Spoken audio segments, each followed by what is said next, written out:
a José llamado Barsabás, que tenía por sobrenombre Justo, y a Matías.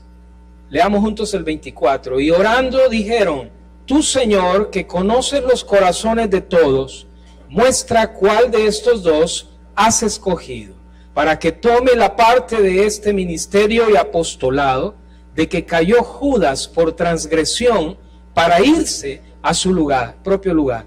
Y les echaron suertes, y la suerte cayó sobre Matías, y fue contado con los 11 apóstoles. Señor, esta mañana abrimos tu palabra con gratitud en nuestro corazón, en esta reunión que el único motivo es adorarte, exaltar tu nombre y darte gracias, Señor, por tu fidelidad en nuestras vidas y nuestras familias. Gracias te damos por permitirnos estar acá y llegar a esta hora, abrir tu palabra. Pedimos que tu Espíritu Santo, Señor, que está aquí en medio nuestro y que habita dentro de nosotros, nos pueda hablar esta mañana e instruir y edificar nuestras vidas. En el nombre de Jesús oramos. Amén. Pueden sentarse, hermanos.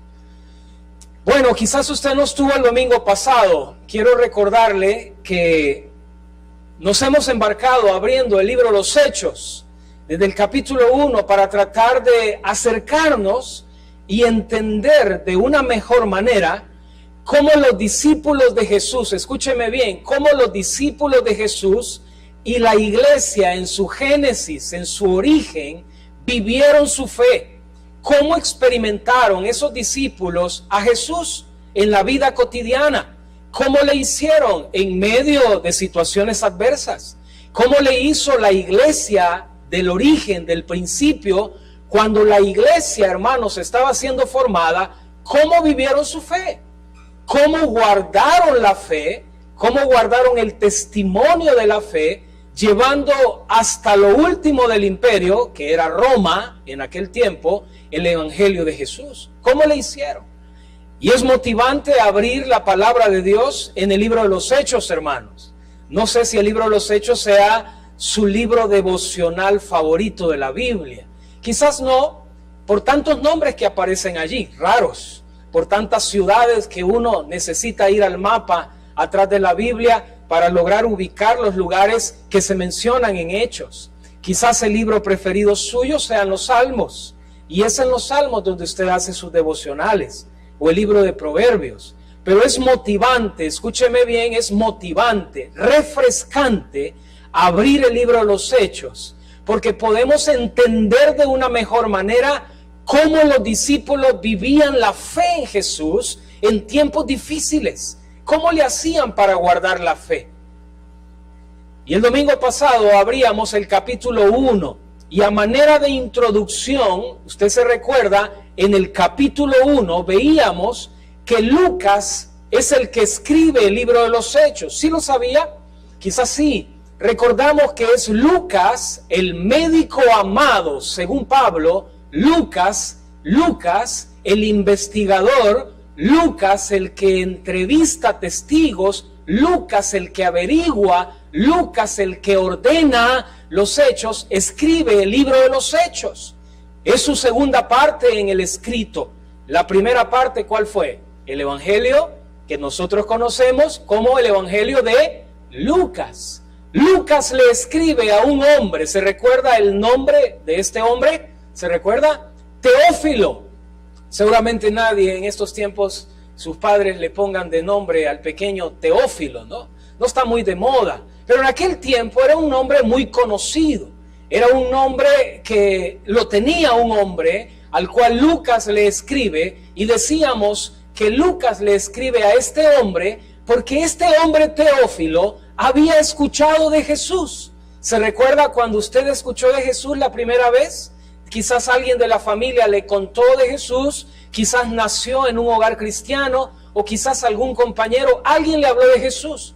Y se despertó dentro de usted un hambre, hermanos, un hambre espiritual, una sed espiritual por conocer más de Jesús. Algo pasó, algo sucedió dentro de usted y dentro de Teófilo que quería conocer más de Jesús, hermano. Lucas entonces comienza a investigar. Lucas ordena los hechos. Probablemente en ese tiempo ya circulaba el Evangelio de Marcos, que fue el primer evangelio que fue escrito y circuló. Recuerde, probablemente ya estaba el Evangelio de Marcos circulando y también el Evangelio de Mateo, que según dicen algunos, Mateo copia de Marcos y ordena un evangelio. Pero Lucas escribe un nuevo evangelio, ordena los eventos y se lo escribe a un hombre, Teófilo. Decíamos el domingo pasado, qué esfuerzo de Lucas, qué perseverancia de Lucas, porque Lucas pone en las manos del Señor los talentos que Dios le había dado. Y no hay cosa más preciosa y más valiosa, hermanos, que poner los talentos en las manos del Señor. Lucas, siendo un médico, un profesional, escribe un evangelio y escribe un segundo volumen para un hombre. ¿Qué tal si ese hombre le dice a Lucas, mira Lucas, se me quitó el hambre espiritual, ya no quiero saber nada de Jesús? Y Lucas había hecho todo un trabajo de investigación escribiendo el libro de los Hechos. También dijimos que Lucas, en esta parte introductoria, si usted no estuvo el domingo pasado, Lucas lo que hace es hablar de los 40 días en los que Jesús caminó con sus discípulos, se le apareció a sus discípulos por 40 días para demostrarles con pruebas irrefutables, indubitables, que Él había vencido la muerte. ¿Sabe por qué? Porque los discípulos eran primo hermanos de nosotros, muy parecidos, con dudas, con preguntas, con incertidumbre. La gente decía que se habían robado el cuerpo de Jesús, que era un invento eso de la resurrección, y Jesús se aparece a los discípulos para demostrarles su autoridad sobre la muerte, venciendo la tumba. 40 días, hermanos, ¿se puede imaginar?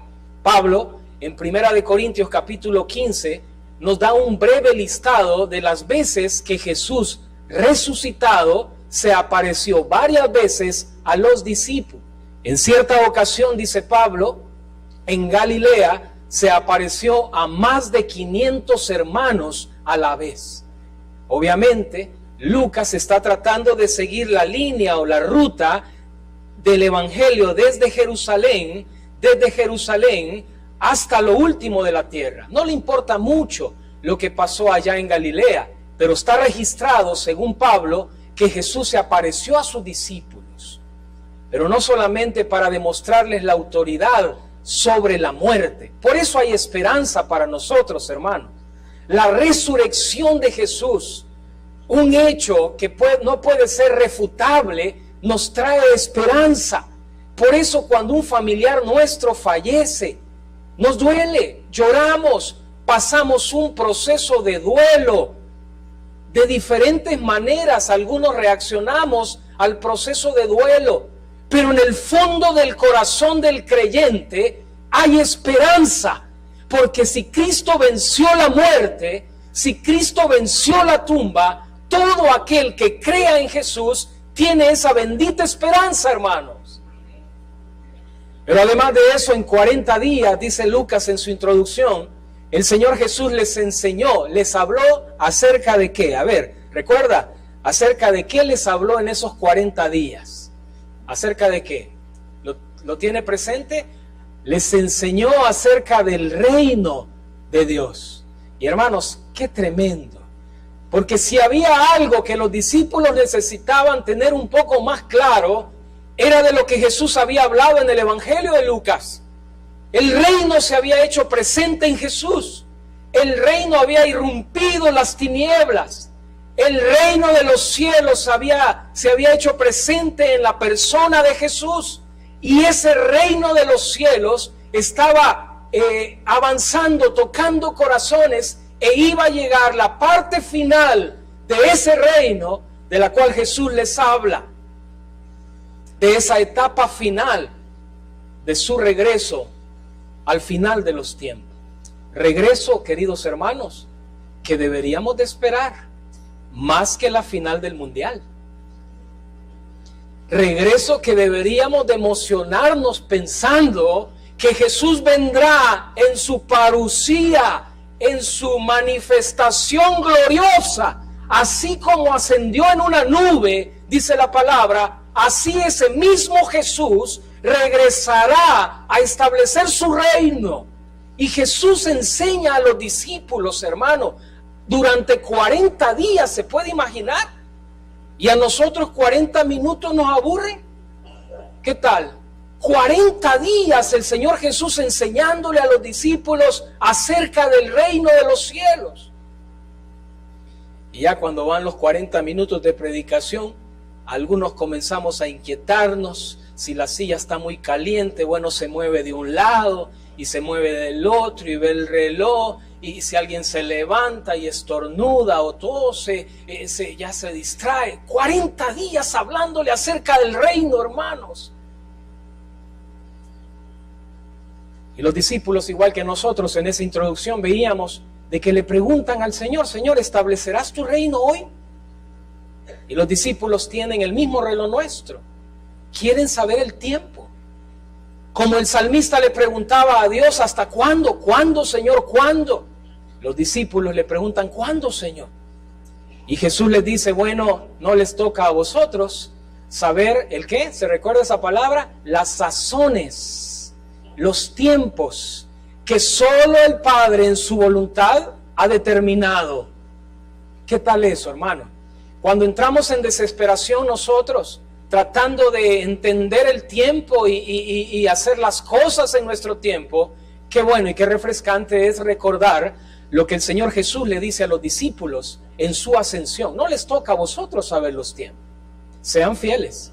Y eso es lo que el Señor nos dice a nosotros. No te toca saber el tiempo o el por qué. Todo queremos saber. Lo que el Señor Jesús nos dice, sé fiel hasta la muerte. Sé fiel, sé fiel, sé fiel hasta la muerte. Y cuando los discípulos se quedan viendo al cielo, cualquiera de nosotros, queridos hermanos, hubiera hecho lo mismo que los discípulos. Si Jesús lo levanta una nube en el cielo, los discípulos se quedan viendo al cielo.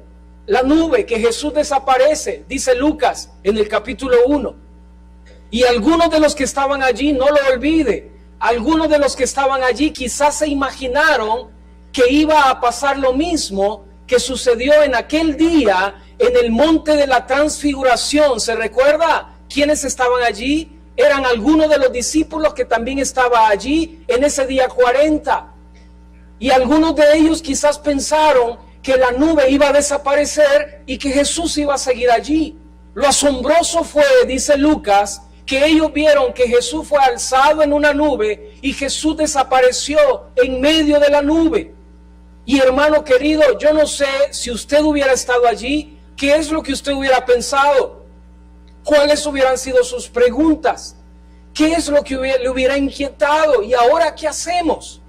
Pero lo interesante, queridos hermanos, es que dos ángeles, dos seres con vestidura blanca, dice su Biblia, subráyelo si quiere, se ponen a la par de ellos y les dicen, varones galileos, ¿qué hacéis mirando al cielo? Parece ser que los ángeles le arrojan un poco de agua en la cara a estos discípulos que estaban dudando, estaban aturdidos.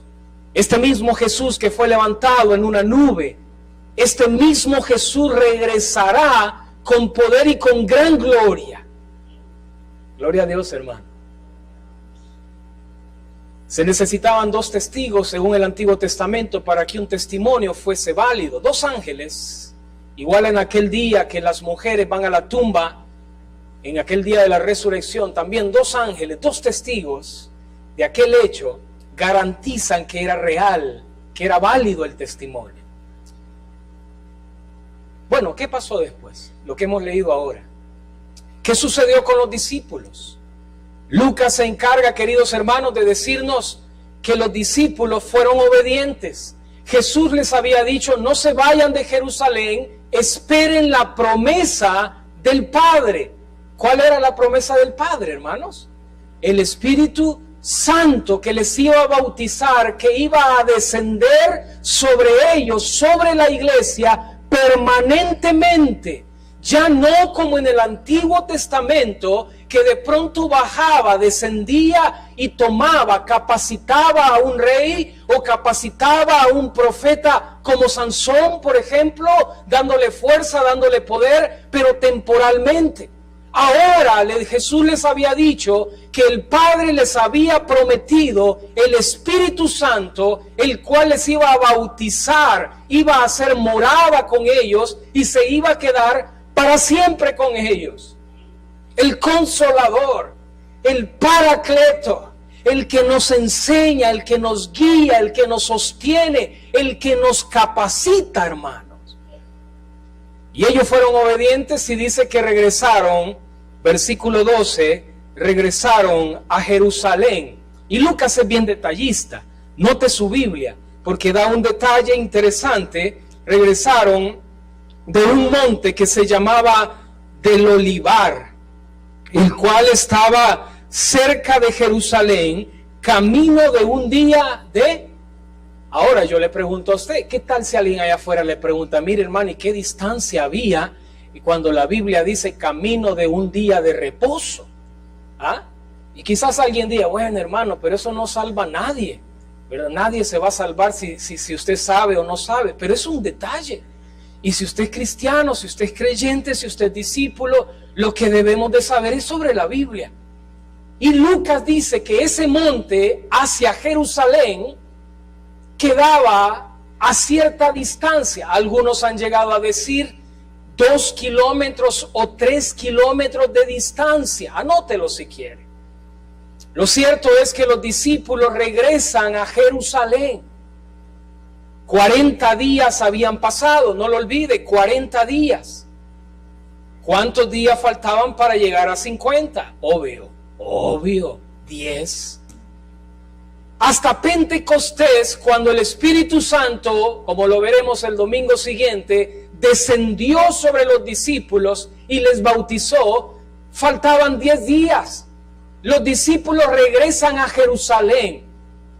Y Lucas es detallista, hermano, porque en el relato bíblico dice que los discípulos regresan a un lugar que Lucas lo identifica con el nombre de, a ver, ayúdeme, aposento, lo decimos juntos, aposento alto.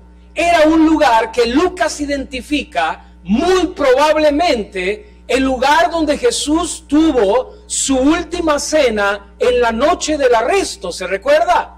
Cuando Judas lo traiciona. Ese lugar donde Jesús cena con sus discípulos en esa noche, donde Jesús baja las escalinatas por el torrente de Cedrón y se va al huerto de Getsemaní. El aposento alto, dice Lucas. Y estando en el aposento alto, Lucas nos da un detalle.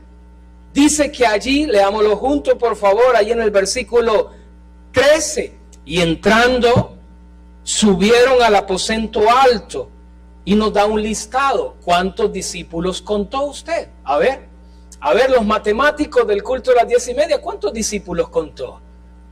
¿Cuántos? ¿Ah? ¿Quién da más? 11 hermanos. Lucas coloca la misma lista, escúcheme bien, la misma lista que en su evangelio él coloca. Lo único que hay ciertas variaciones de nombre o de sobrenombre en los nombres, pero son 11.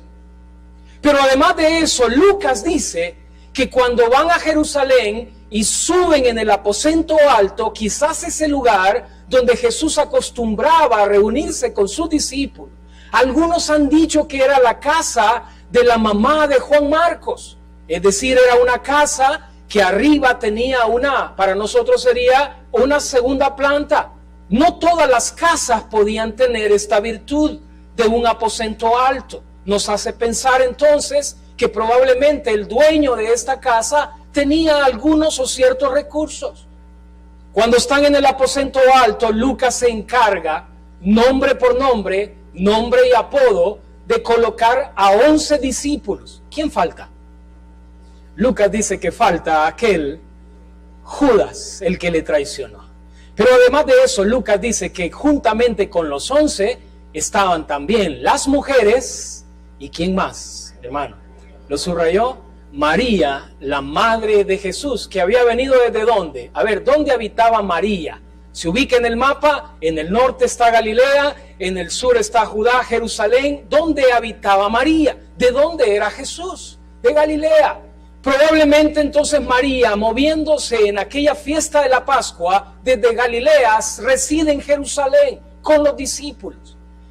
En aquel grupo del aposento alto estaban los 11, las mujeres que servían a Jesús con sus bienes, dicen los evangelios, María, la madre de Jesús, y hay una frase, hay un par de frases ahí interesantes, y sus hermanos. Hermano, aquí hay un principio. ¿Cuántos hermanos tenía Jesús? Bueno, no vamos a entrar a eso, ¿no? Quizás para un estudio bíblico de escuela dominical, pero lo interesante es, ¿se recuerda? ¿Qué calibre de hermanos tenía Jesús? ¿Se recuerda lo que los hermanos de Jesús decían de Jesús? ¿Se recuerdan los evangelios? ¿Qué decían los hermanos de Jesús de Jesús? ¿Qué sucedió en aquella vez que la gente buscaba y los mismos hermanos hablaban de Jesús y lo buscaban, y Jesús responde: aquí están mis hermanos, estos son mi familia? ¿Qué decían los hermanos de Jesús, hermanos? Está loco, se ha desquiciado. Y aquí hay un principio interesante, hermanos. Quizás tú y yo tengamos familia que no conoce de Jesús, y quizás alguna vez podemos llegar a pensar, oramos por ellos, oramos por nuestros familiares que no quieren saber nada de Jesús, oramos por ellos, y vemos difíciles quizás que esos familiares que no conocen de Jesús se acerquen a Jesús. Pero qué interesante, porque la Escritura nos enseña esta mañana que el tiempo de Dios es perfecto, hermanos. El tiempo de Dios es perfecto. Aquellos que tildaban a Jesús de loco, ahora son parte del grupo de los discípulos que están en el aposento alto. ¿Qué tal? ¿Qué nos enseña eso? Nos enseña a descansar en Dios, a orar, porque la promesa de Dios es: serás salvo tú y tu casa. Dice el Antiguo Testamento, y también allá cuando Pablo en Filipos con el carcelero, se recuerda el terremoto, y Pablo allí tiene que consolar al carcelero y le dice: bueno, tú y tu casa, la promesa es para ti y tu casa. Bueno, ¿qué significa serás salvo tú y tu casa? Bueno, siga orando, siga dando testimonio, siga hablándole del Señor. Pero la promesa de Dios es: serás salvo tú y tu casa. Cuando Lucas coloca a los hermanos de Jesús acá, nos quiere recordar que el tiempo de Dios es perfecto. Sigamos orando, sigamos clamándole a Dios, hermanos. Quizás pensemos, está difícil que se convierta, no se le ve por ningún lado. Pero el tiempo de Dios es perfecto, hermano. Si no, mire su vida y miremos nuestra vida. ¿Y quién iba a decir que usted iba a estar en un culto a esta hora, en una iglesia, con este gran calor? ¿Y quién se iba a imaginar años atrás? ¿Se recuerda los años atrás? No hay que recordarse mucho, pero más o menos hay que recordarse para no perder la pista. ¿Quién se iba a imaginar que años atrás usted iba a estar hoy sentado en una silla tan así, escuchando 40, 50 minutos de una predicación? El tiempo de Dios es perfecto, hermanos. Ore, clame, pídale a Dios. Los hermanos de Jesús estaban en el aposento alto. Y qué interesante, porque dice el versículo que usted leyó, el versículo 14 del capítulo 1, todos estos, aquí está la clave. Porque ¿dónde descansaba Benjamín Polanco? ¿Dónde descansaba la vitalidad espiritual de los discípulos? ¿Dónde descansa la vitalidad espiritual de una iglesia? ¿Dónde descansa la vitalidad espiritual de un discípulo de Jesús? El versículo 14 dice que estos, imagínese, hermano, 10 días Jesús les había dicho, no se vayan, júntense, estén juntos, esperando la promesa del Padre. En ese día 40 de que Jesús se había aparecido a ellos, transcurrieron 10 días aproximadamente hasta el momento que el Espíritu Santo fue derramado en ese aposento alto y ellos comenzaron a hablar en lenguas. 10 días. Y yo le pregunto a usted, ¿qué hacían en 10 días? ¿Qué es lo que había en el corazón de ellos? ¿Cómo estaban con su mente? Cualquiera se hubiera deprimido, hermano. Jesús había estado con ellos. Acababan de recibir la noticia, ver con sus ojos que ese Jesús que caminó con ellos, que comió con ellos, fue crucificado con una muerte tan terrible, angustiosa, y ahora se había aparecido a ellos demostrándoles que no era un fantasma, pero ahora lo ven subir al cielo y desaparece. Cualquiera se hubiera hecho loco. Cualquiera se va al mundial. Y sabe, no se le olvide que ahí está Pedro. Y yo le pregunto a usted, de seguro lo sabe, ¿qué hizo Pedro después que Jesús fue crucificado y encerrado en una tumba? A ver, ¿se recuerda? ¿Qué hizo Pedro? Bueno, lo negó, sí, pero eso fue en la noche. ¿Qué hizo después? Que yo voy a pescar, dijo Pedro, ¿se acuerda? ¿Ah? Nosotros también, le dijeron algunos. Hermano, ahí estaba Pedro. Lo asombroso es que Pedro había aprendido la lección de esperar en Jesús. Pedro, ahora ya no vemos a un Pedro saliéndose del aposento alto. 10 días, se puede imaginar, hermano. Vigilia de 10 días sin salir. Como 120 dice la escritura que eran. Bueno, no era un cuartito. ¿Cuántos hay acá? ¿Más de 50? 120 son bastantes. No era un cuartito. 10 días.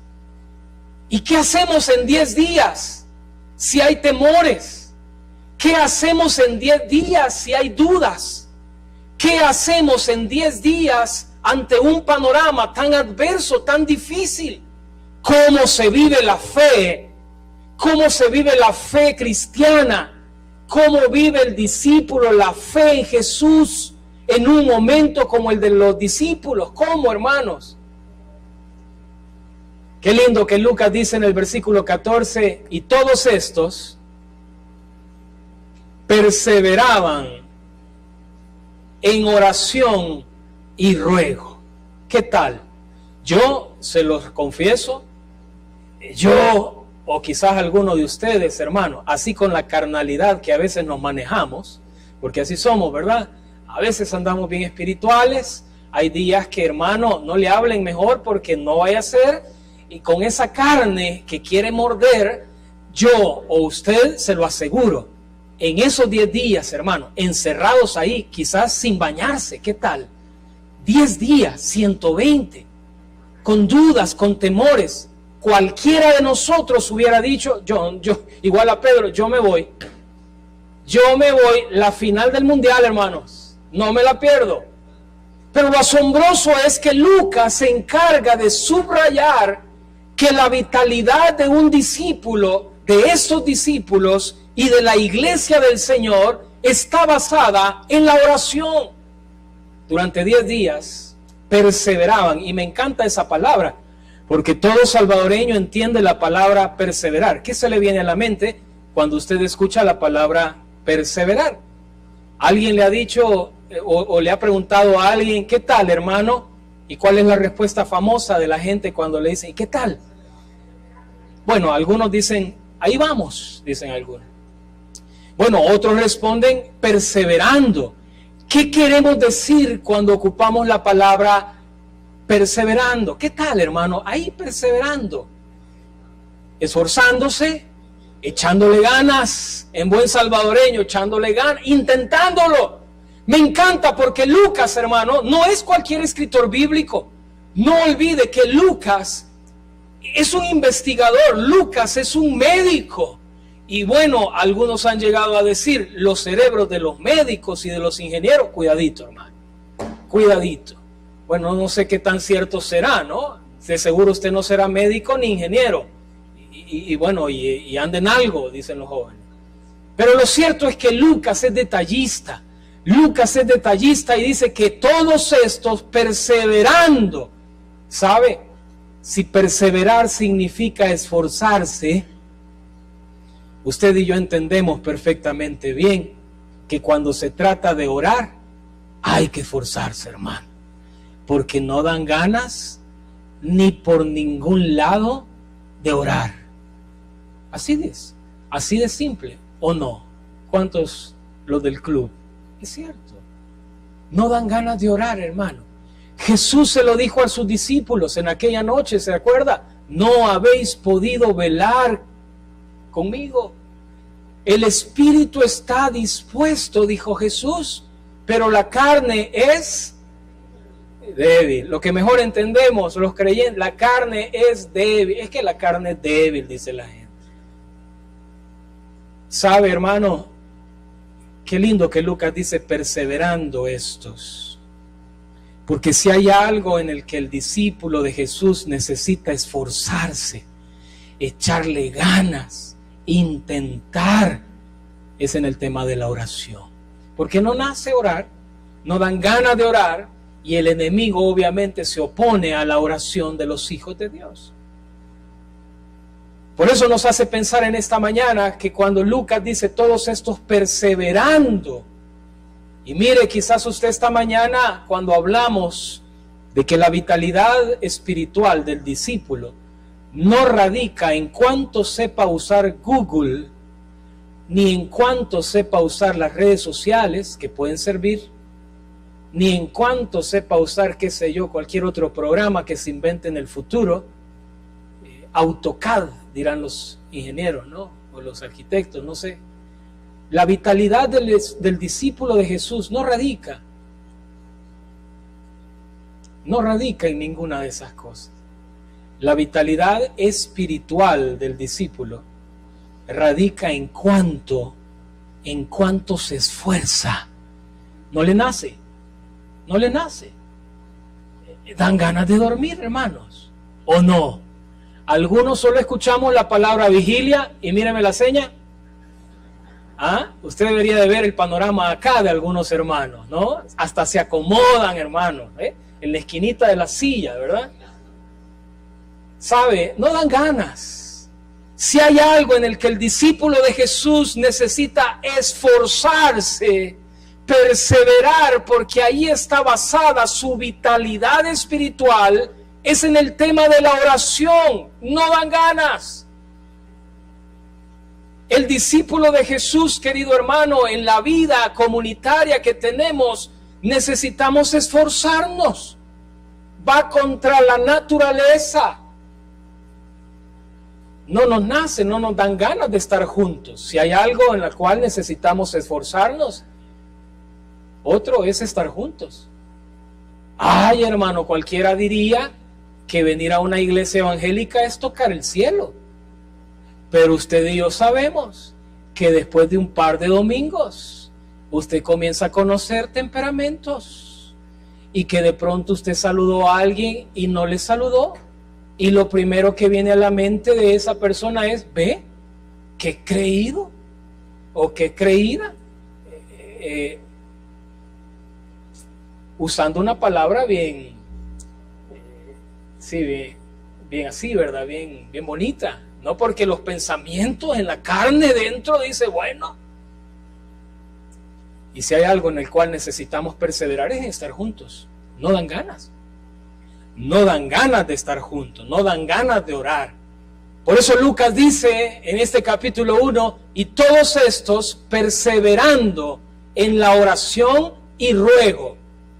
¿Dónde descansa la vitalidad espiritual del discípulo? En la oración. Hermano, no hay otra. Mire, lo hablemos en hebreo, en griego, en arameo o en el idioma que usted quiera.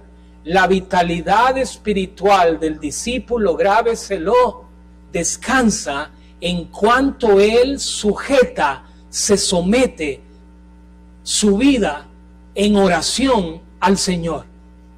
Cuánto ese discípulo en medio de la circunstancia difícil que tiene en la vida cotidiana, hermano, usted lo entiende bien. Porque la circunstancia que estaban pasando los discípulos escapaba del poder de ellos. ¿Cómo le iban a hacer? Tenían a un imperio contra ellos que de seguro los iba a perseguir. ¿Cómo le hace el discípulo de Jesús cuando las circunstancias son más grandes que él y necesita tomar decisiones y necesita sabiduría? Usted y yo, queridos hermanos, atravesamos circunstancias cotidianas y a diario que de seguro escapan a nuestro poder. ¿Cómo le hace usted? Deme la clave y le doy la mía. ¿Cómo le hace el creyente para poder enfrentarse a situaciones tan grandes como la que los discípulos tenían? ¿Sabe? Lucas nos dice cómo. Perseverando en la oración. ¿Qué significa eso? Bueno, significa que cuando tú estés delante de una circunstancia tan grande, que quizás tiene que ver con tu trabajo, con tu familia, con tus hijos, ¿qué hay que hacer? Orar. Orar. Y lo que Lucas dice, bueno, y que nos hace pensar cómo está nuestra vida de oración personal. Si esta mañana el tema principal del libro de los Hechos es la vitalidad espiritual del discípulo de Jesús, tiene que ver con la oración. La pregunta del millón es, ¿cómo está nuestra vida espiritual de oración? ¿Cómo está nuestra disciplina personal de oración? No nos contemos cómo fue hace 10 años. Eso ya pasó, hermano. Porque puede ser que a alguien aquí le tengamos que dar medalla de oro porque nos hable de los 80 y de los 90, ¿verdad? Cómo eran aquellas vigilias y que cómo memorizaba y cómo... Bueno, hoy, ¿cómo está nuestra vida personal, donde sometemos nuestra vida, donde sujetamos las circunstancias difíciles en oración? ¿Cómo está? El relato que continúa, y con esto terminamos, es cuando Pedro toma el liderazgo. Y sabe, Pedro, como buen judío, usted y yo no somos judíos, aunque algunos anden por ahí diciendo que son judíos, nadie aquí es judío. Pero Pedro, como buen judío, relaciona las profecías del Antiguo Testamento con los 12 discípulos y con la parusía, con el regreso de Jesús en su reino. Lo relaciona que el cumplimiento de algunos salmos, él los menciona en la parte que leímos, tiene que ver con el cumplimiento de que Jesús había dicho que iban a haber 12 tronos y en esos tronos se iban a sentar los hijos de Israel, la nación, los 12 discípulos. Y Pedro relaciona ahora, toma el liderazgo, porque usted va a ver en el libro de los Hechos, y a Lucas le interesa eso, que Pedro toma el liderazgo para llevar el evangelio a los judíos. Pedro toma el liderazgo y les dice: hermanos, de todos es conocido, Judas ya no está entre nosotros, traicionó al maestro, compró un terreno. Interesante, Lucas coloca aquí este detalle que era desconocido en los evangelios. El Judas compró un terreno y cayó de cabeza y se partió, se murió. Es necesario, dice Pedro, que uno de entre nosotros tome su lugar. ¿Qué es lo que le preocupa a Pedro? A Pedro le preocupa, querido hermano, si usted quiere anótelo allí, es el cumplimiento profético que en el Antiguo Testamento estaba predicho. Es decir, que era necesario, si Jesús regresaba, era necesario que esos 12 tronos o esos 12 discípulos estuvieran definidos.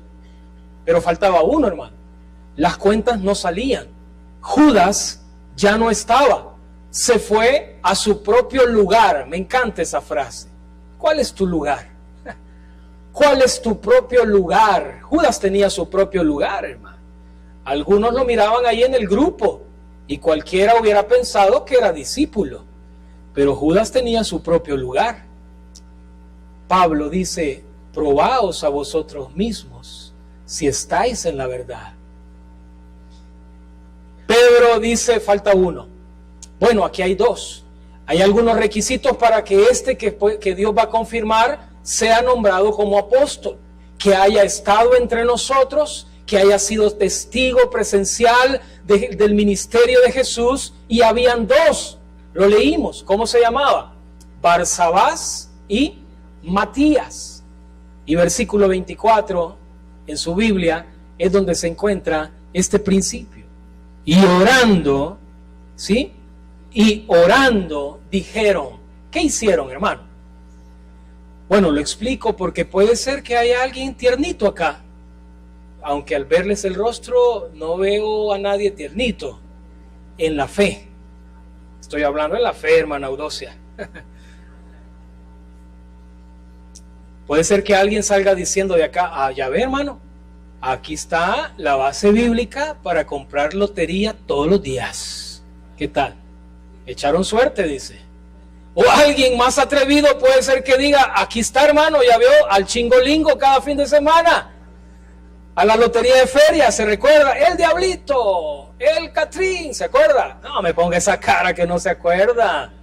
¿Ah? Ciudad Delgado, mexicanos, a ver, ¿dónde están? Allá, ¿verdad? Lo que Pedro está diciendo, lo que Lucas está tratando de explicar, es que la razón por la cual Pedro toma el liderazgo es porque le preocupa como judío el cumplimiento profético de que faltaba un discípulo. Judas ya no estaba. Y es necesario entonces hacer lo que el pueblo de Israel frecuentaba hacer en el Antiguo Testamento, echar suerte. Proverbios 16 habla, bueno, tiramos la suerte, pero es Dios quien confirma. Y Pedro hace lo mismo, escogen a dos, no a cualquiera. Escogen a dos y echan suerte, pero antes dice, y orando, echaron suerte. Entonces no se me confunde, hermano, la clave no está en echar suerte, la clave está en someter en oración aquello por lo cual ellos, como judíos, en su contexto, iban a hacer. Y la suerte cayó sobre, ¿no les escucho? Matías. ¿Qué hay acá, hermano? De pronto vemos a 120 encerrados, 10 días orando. Una circunstancia tan grande que no la podían dominar, ¿qué hacen? Someten, sujetan esa circunstancia, sus temores, sus dudas en oración. ¿Cómo enfrenta usted los desafíos económicos en su oficina? ¿Cómo enfrenta el pueblo de Dios los desafíos en el área económica de los negocios? ¿Cómo? Dígame, ¿cómo le hace usted cuando una circunstancia es tan grande? ¿Cómo le hace? La palabra de Dios nos enseña esta mañana que la vitalidad del discípulo, la vitalidad espiritual, no está en la oratoria, porque puede ser que algunos tengan facilidad de oratoria o ser político, ¿verdad? De moverse por aquí, moverse por allá, y el sistema les ha enseñado a saber cómo moverse y cómo hablar, cómo hacer quedar bien, y las palabras que tienen, ¿me entiende? La vitalidad espiritual del discípulo, querido hermano, se fundamenta en la oración. En cuanto sometemos, sujetamos en oración lo que viene por delante. Y aún las situaciones ministeriales, porque escoger a Matías tenía que ver con el ministerio apostólico. Que ya no hay apóstoles hoy, vale la pena mencionarlo, por si por las dudas anda alguien por allí, ¿verdad? Queriendo que lo nombren apóstol. No hay. Habían requisitos específicos para ser nombrado, y Matías ocupa el lugar que dejó Judas. Pero las decisiones ministeriales Lucas nos enseña que es en oración, hermana. Es en oración. Y orando, confirmaron de parte de Dios que era Matías. Ahora, queridos hermanos, terminemos con este pensamiento. ¿Cómo está nuestra vida espiritual de oración personal? Usted y yo tenemos la respuesta. Quizás necesitamos reconocer que nos hemos acostumbrado a una dinámica de oración muy rutinaria. Antes de dormir, antes de comer, antes de salir a un viaje, qué sé yo. ¿Cómo está la vida espiritual de oración personal? Esta mañana, más que incomodarle, es animarle, hermano. Porque este es un buen tiempo a la luz de lo que la palabra de Dios nos enseña. Este es un buen tiempo para que tú te recuerdes que eres discípulo. Para que usted recuerde que la vitalidad espiritual en el reino de los cielos, en el reino de Dios, tiene que ver con cuánto sujetamos lo que vivimos día a día en oración delante de Dios. Eso en buen salvadoreño se traduce, bueno, sí, orar todos los días, antes de buscar al Señor conscientemente, una dinámica de oración.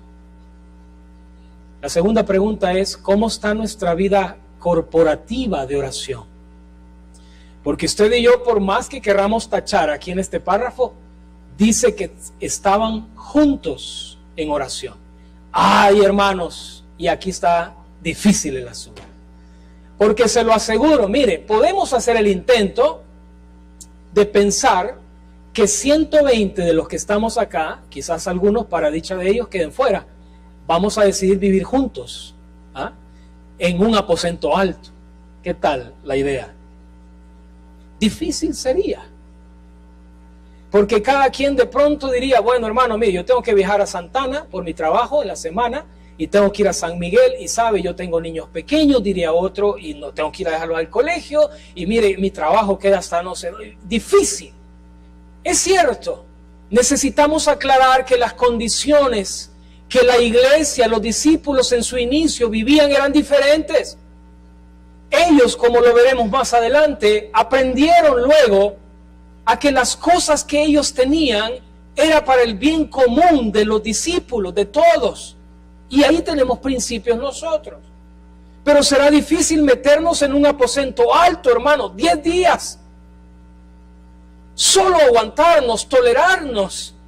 Será difícil, ya no digamos orar, con un mismo sentir. La oración corporativa en la iglesia de Jesús en este tiempo es un desafío. Así. Bueno, como iglesia tenemos diferentes espacios donde provocamos la oración corporativa. Cuando digo oración corporativa tiene que ver con orar juntos como iglesia. Y en la semana, a ver, ayúdeme, tenemos como iglesia un espacio donde oramos juntos. ¿Cuándo es? A ver, el culto del miércoles de las, ¿qué horas? 6 de la tarde. Y quizás usted y yo tengamos que admitir, hermano, con el tráfico, mire, usted no sabe de dónde vengo y no sabe de dónde voy y que lo difícil, es cierto, ese es el tiempo que vivimos. Por eso digo con claridad que se vuelve un desafío hoy, no que no lo tengamos que hacer, sino que se vuelve un desafío el poder orar juntos, como en el libro de los Hechos los discípulos oraban juntos en oración y ruego. Se vuelve difícil. Quizás tendríamos que ser sinceros cada uno de nosotros cuando tratemos de dar una respuesta, si en los espacios de oración, por ejemplo la vigilia del viernes que vamos a tener 27, es otro espacio corporativo de oración que es necesario orar juntos. Tendríamos que ser claros con las razones por las cuales nos cuesta orar corporativamente. Y saben, esto de las razones tenemos que ser francos, porque a veces somos muy exagerados. Puede ser que alguien diga, no, hermano, usted no sabe lo que estoy viviendo, lo difícil que es, pero sabe, como salvadoreños somos bien exagerados, hermano. Si vamos en la calle y vemos un accidente, por ahí alguien caído en una moto, y se mató. Así dice la gente, se mató. Somos exagerados en lo que decimos. ¿No será que cuando tenemos que dar una respuesta de la razón por la cual nos cuesta orar juntos, somos exagerados? Pero aún así, hermanos, la palabra es una palabra de ánimo esta mañana. Recordarte que la vitalidad espiritual del discípulo está en la oración. Y animarte que los tiempos de oración juntos los aprovechemos. Vigilias, tiempos del oratorio. En este mes estamos con el calendario de oración. Quizás usted no logre venir el miércoles, pero estar unánimes tiene que ver con pensar lo que la iglesia está pensando. Si la iglesia está orando en eso, yo soy parte de la iglesia y estoy unánime en esa petición de oración. Este día, ¿por qué nos toca orar en el calendario? A ver, usted tiene por ahí el calendario. ¿Por qué nos toca orar en el calendario de oración? Día 8. ¿Ah? ¿Lo tiene todavía el calendario, hermanos? Bueno, algunos el calendario del mundial de seguro lo tienen por ahí sin falta. Pero el día 8 dice, porque el campamento sea una oportunidad para que la nueva generación afirmen su fe y conozcan a Dios. Por eso estamos orando, unánimes. Quizás no logremos venir, quizás no logremos estar juntos, pero hay un mismo pensamiento, hay un mismo anhelo. Y yo quiero animarle esta mañana a que podamos darle una respuesta al Señor. Al mirar el libro de los Hechos, cómo la iglesia, cómo los discípulos vivían su fe. No pretendamos nosotros vivir la fe cristiana sin oración. No pretendamos nosotros experimentar a Jesús si no perseveramos en oración. Amén, hermanos. Queremos orar para adorar al Señor con las ofrendas y los diezmos en esta mañana. ¿Qué tal si se pone de pie para estirarnos también un ratito, si usted puede? Y preparamos nuestro corazón, Señor, esta mañana. Te alabamos, te damos gracias porque hasta aquí tú nos has ayudado, a pesar de nuestras debilidades, imperfecciones y aún la misma carne que se interpone, que obstaculiza tu perfecta voluntad. Tú nos has tomado en cuenta como tus discípulos, como tus hijos. Señor, que tú puedas animar a tu iglesia esta mañana, que podamos responder a esta palabra que hoy hemos leído, que al revisar, Señor, la vida de estos discípulos, podamos también evaluar nuestra vida y perseverar, esforzarnos. Ayúdanos, Señor, a someter nuestra vida en oración ante toda circunstancia, en el trabajo, si hemos de tomar decisiones en el trabajo, si hemos de tomar decisiones en la casa. Señor, ayúdanos a encontrar esa dinámica contigo en oración. Hermano, hermana, quizás al orar esta mañana tú reconozcas delante de Dios que esta semana ha sido una semana catastrófica, difícil, donde has caminado lejos de Jesús, donde has hecho cosas y de pronto han sucedido cosas que te hacen sentir lejos del Señor. Este es un buen momento para acercarnos y recordar que el Señor abre sus brazos de perdón si confesamos nuestros pecados. Este es un buen momento para venir delante del Señor y decirle: Señor, aquí estoy. Señor, ayúdame. Señor, fortaléceme a caminar y a ser obediente. Ayúdame, Señor, a aprender lecciones y a depender más de ti. Señor, bendice a tu iglesia mientras te adoramos en esta mañana con nuestra vida y con las ofrendas y los diezmos. En el nombre de Jesús. Amén. Pueden sentarse, hermanos. Adoramos al Señor con las ofrendas antes de salir.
Gloria a Dios, hermanos. Un par de detalles antes de salir.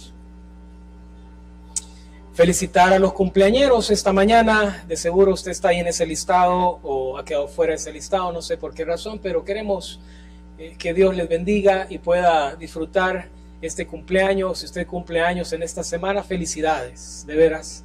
Nuestro anhelo en estos tiempos que vivimos es que el Señor pueda añadir salud a su vida. Mire, solo con eso, hermano, solo con que el Señor nos llene de salud y nos ayude, de veras somos bendecidos. Ya no digamos que podamos tener oportunidades de servirle. Así que felicidades a los cumpleañeros. También queremos recordar, hermanos, la vigilia. Esto es de lo que hablaba. Este es otro espacio para orar de manera corporativa. La vigilia de este mes de julio, con el liderazgo de Oanza y con el Ministerio de Alabanza, tendremos desde las 6 de la tarde el primer tiempo de refrigerio, 6 de la tarde a 6:40, comeremos juntos. ¿Qué tal eso?